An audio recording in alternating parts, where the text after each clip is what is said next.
Now 2204, your pageant vlogger host. Subscribe.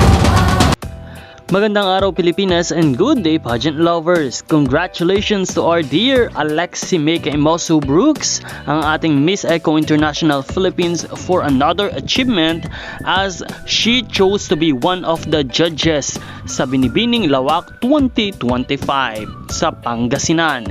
Ibinahagi nga ng ating Miss Eco International Philippines na si Alexi Brooks sa kanyang social media account ang pagpunta niya sa Lawak, Pangasinan upang maging isa sa mga hurado ng Binibining Lawak 2025 competition.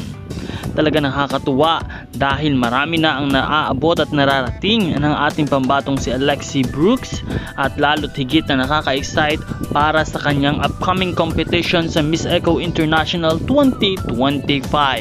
Kaya naman, patuloy po nating suportahan ang ating pambatong si Alexi Brooks at samahan siya sa kanyang journey patungong tagumpay.